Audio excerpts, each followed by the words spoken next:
Hi everybody, I'm Lovie de Alana, I'm Catherine Antosh. and we're part of the Los Detrás Vienen Conmigo and Casa de Gracia team, and we're here to share with you a little bit more about what that means. Yeah, so here at the Los Detrás Vienen Conmigo and Casa de Gracia team, we're focused on building a transition home for girls that are aging out of the orphanage system here in Guatemala. So with the Los Detrás Vienen Conmigo, which is those that are left behind come with me, we're building an overarching program that will help to aid young women and men who are aging out of the systems transition into life as adults here in Guatemala. So that's going to take place in a variety of ways with different workshops, clinics, mentorship, discipleship programs, and then the actual location in Ciudad Vieja here in Guatemala is called Casa de Gracia. So the home that they'll live in and where a lot of these things will take place is there here in Guatemala physically in Ciudad Vieja. And so, Lovie, what are we here to talk about today? A little bit more about our roles in Casa de Gracia slash Los Detrás Vienen Conmigo and our stories. What's your role and how did you get here? Yeah, so I'm the discipleship program creator, and I got here about a year ago to Guatemala. I was actually born here in Guatemala and adopted at birth. And I grew up in Virginia, in the United States, and just always felt this burden that I hadn't been taken out of a really difficult situation for no reason. I had felt that because I'd been given the opportunities to have education, to meet Jesus and learn how to follow him, that I was supposed to do something with that. And just over the years, I just became increasingly burdened to go back to Guatemala, to my own home country, and learn about how do I give back and support young women that didn't have the same chance that I had. And so around 2021, I just really felt prompted to just go to Guatemala. And I felt like God was telling me, just go and see, I'm going to show you something. I was like, okay. And so I went for 2 months. And that's where I met Rich and Sherry Smith, who are founders of the Los Detrás Ven Conmigo organization. So I met them and their family, Edwin, and shared with them my heart about discipling and mentoring young women from Guatemala who are orphaned or struggling, don't have families. And they were like, interesting. That's exactly what we're trying to do. Uh-huh.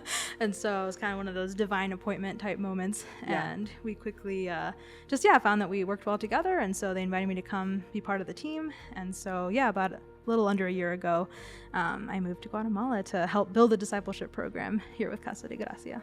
What an adventure. How about you? So I'm the website coordinator, and I've been dabbling a little bit with like the Instagram and just stuff like that. It's been a lot of fun for me.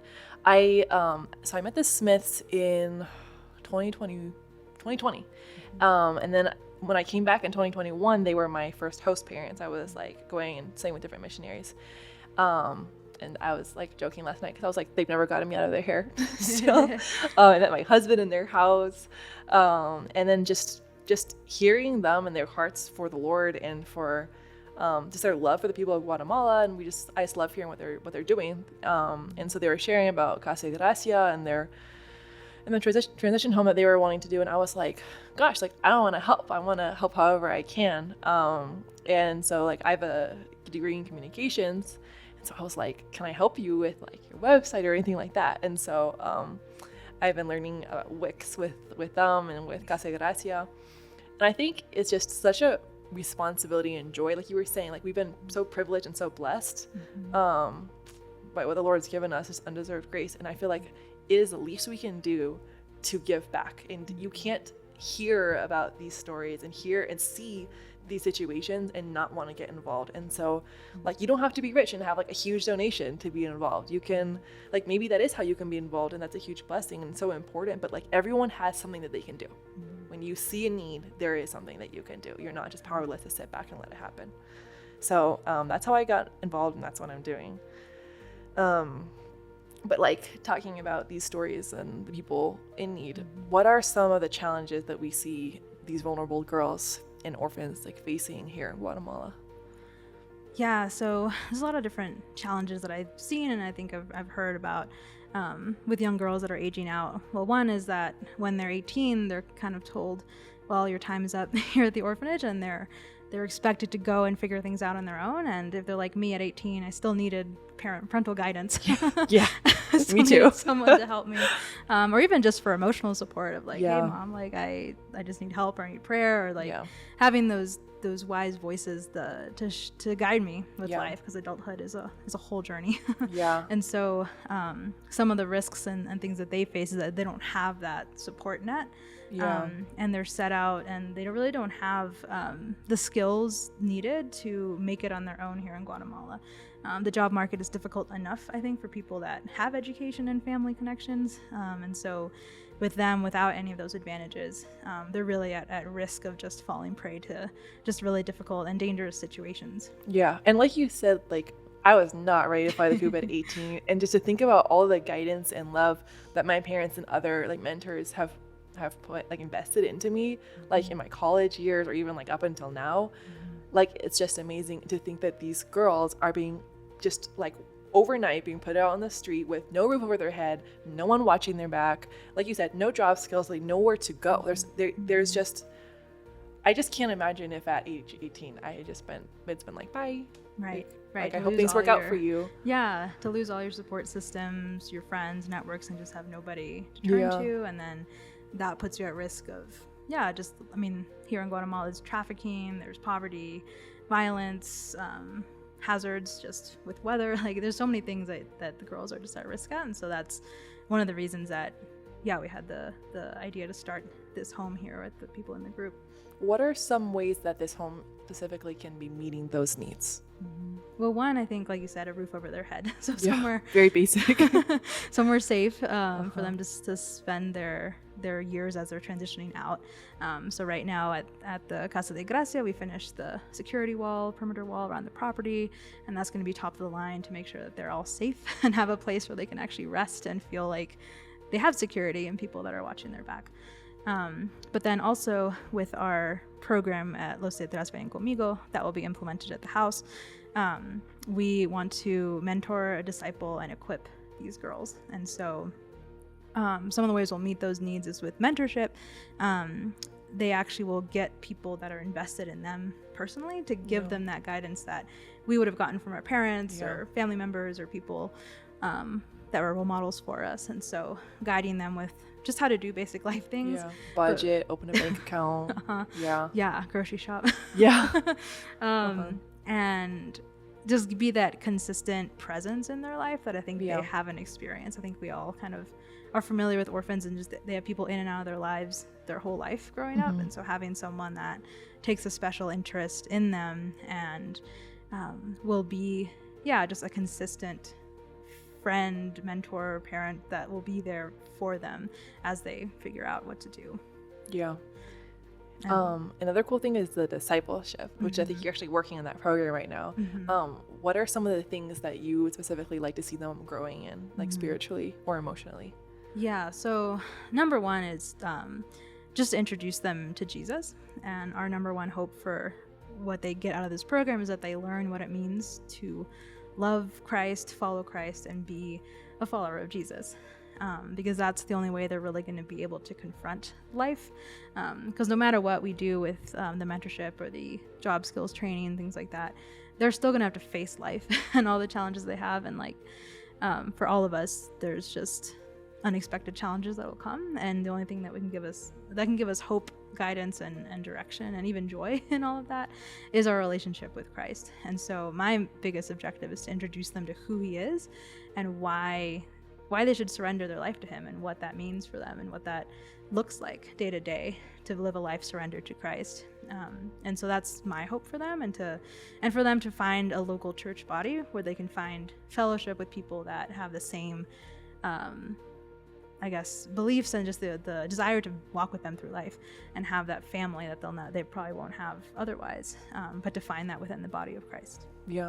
Amen. And ultimately the goal is not to like keep them forever like growing, but to equip them to be adults on their own instead of that kind of overnight transition we were talking about, more of a smooth transition within the context of like love and guidance and safety to be able to have job skills. And can you share some ways that like Casa de Gracia will be working on equipping them to have like job skills and like for the real world?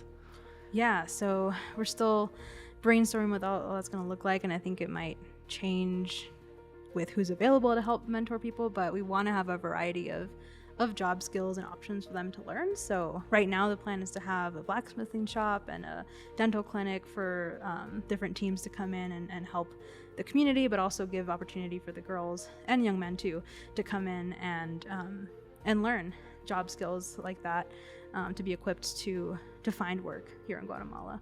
And we want to have some type of Christian apprenticeship type program where maybe they go out of the Casa de Gracia itself and find people they want to apprentice with or learn from.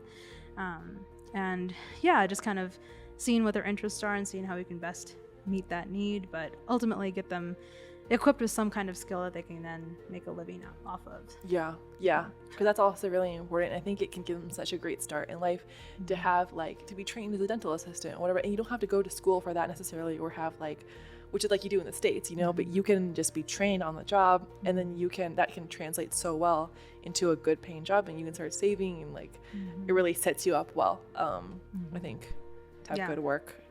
Because then what's the point of a bank account if you don't have anything to put in it? Absolutely. What does the gospel say about how we should be getting involved with orphans? Yeah, so for me, the Great Commission, I think, says it all in the sense of go and make disciples. And so that's what our heart is here at Casa de Gracia, is to walk with them through life, not just meeting them once during a week-long mission trip, but actually live life with them and spend time investing into their lives and teaching them and modeling what it means to be a disciple of Christ. And so the gospel, to me, as I've understood it, is to follow the Great Commission and to share that with others and be invested in people's journeys as they learn what that means for them. Yeah, because it's not just all about the altar calls and the sinner's prayer, which is it's fantastic and it's great, or knocking doors and sharing tracts or whatever, but it's also about making disciples. You go forth and make disciples. And so I think it's so important, like you said, to be walking alongside them, being, like you said, be invested in their journey, in their lives, in their needs spiritually. Because I think it can be easy to want to just meet emotional needs or physical needs. But really it all comes back to the gospel, because that is our why, and that is also needs to be their why and their motivating factor. Because you can do good and be good, but ultimately if it's not driven by love for Jesus, which is also only brought about by grace, it doesn't last, and you end up falling flat on your face. Right. And just the fact that God is our Father, all of us were orphans once, and He came to find us. And that identity, bring us into His family, that I think that all of us should have. And we see that in the Bible, God's heart for the orphan, the fatherless. And so I think that should motivate us all to also care for those that actually are orphaned here on earth, because that's our Father's heart for us, and how we were brought into His family is how we want to bring these girls into the family of Christ. Yeah, and I think that's you really touched on a key point there, is as people who have, by God's utter grace, been brought into His family, being called sons, our sins, and He is so holy we could never be before Him, with all the good deeds and all of the sinner's prayers, whatever, if it's not truly, we're not being truly changed in our hearts. And so how can we truly understand our adoption and not turn around and want to look out for other people and bring them along and share that journey with them and show them the family that God has created for them and be part of that family. Yeah, absolutely. So it's really exciting. What have actually been some challenges that we've seen while working on the project? Yeah, I think there's been a lot. I know that all of our team members could probably speak to different ones, from funding to probably website quirks and things that aren't working, I would imagine. I think only one, yes. I mean, trusting that the Lord will provide for this work, financially and materially, and with people that come alongside. So, but it's been cool to see. It's been cool to see how God meets us in each step that we're in, and He'll provide just enough to continue on, and then trusting Him with that. So I think that's been a challenge, though, to just continue on and have faith. And I think for all of us, a big challenge is that we're all somewhat amateurs to what we're trying to do. We have some education and experience in doing some of the things, but it's new, and we're doing it in Guatemala, which most of us are relatively new to, or not completely native or anything to here. And so those are challenges too. It's just navigating language and cultural barriers, I believe, and just figuring out how to bring about the best situation and product for these girls, like the best home, security, things like that. We want to provide high quality things, and that's just a challenge sometimes when we're just don't know what we don't know, right? Like this whole Wix thing, like I didn't really know anything about Wix before I started. Like, yes, I have a communications degree, but like, did I get taught Wix? No. Like it's just kind of like a trial and error and doing your best and taking steps of faith, like you were saying. I think that's definitely it's been stretching, like you were saying, to be trying to learn about these issues and learn about what breaks the Father's heart and get involved, roll up our sleeves and just do it, just figure out what we can do together. How can people be praying for us, like as we meet these challenges? I think definitely for perseverance. There's a lot of just challenges that come along that just make it seem like it's never going to happen or it's going to take too long. And so I think just the perseverance and endurance to continue on. And I think definitely for me, like trust, that we have hearts of trust in the Lord's timing, especially because I think all of us want it to be built, next week so we can start, but but I think laying the foundation is really, really important, and that God would give us the just wisdom to use this time to prepare well so that we can actually be effective with the girls and know how to love them well, and just have our own hearts prepared once these girls come.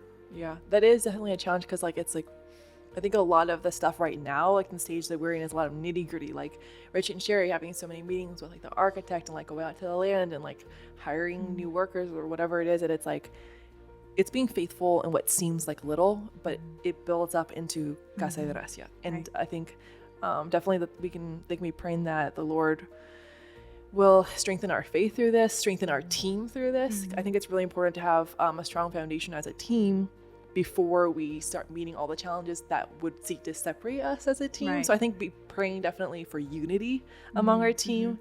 This is like you were saying, good time to be learning and growing in our personal faith, learning about how to serve people that are frankly traumatized by the sins of other people. The ripple effect that sin has upon all of us. And I think that can be really minimized sometimes. And I think just pray that Lord will keep our hearts soft towards our own sin and towards the hearts of other people, that he would give us wisdom as we navigate these things. Because I think there's a lot of things, like you're saying, we're not experts and we can't always foresee everything down the road. And so not have a spirit of fear, but to have wisdom, wise as serpents, gentle as doves. How can people, our listeners, get involved? I think there's several ways. I mean, one, if you do feel led to give and support, we do have information about that on our page. And I think prayer definitely is one of the most important things. We have a blog that goes up every now and then on the website that has updates about what we're up to and just thoughts about what God has been showing us in this season. So reading that and then praying for us is a huge thing. I think praying already for the hearts of the girls that will come through the program will be huge. And then for us too, just encouragement, on what God has shown you. Bible passages are always really encouraging to me. And I think as we get further on in the program, we'll kind of see what kind of volunteer needs we might have, or how people can contribute in other ways. I think there'll probably be a lot of different things that we'll kind of figure out as we go. And I think I would also add, like, alongside with us, learn about this. It's uncomfortable and it's painful, but don't just try to keep walking by.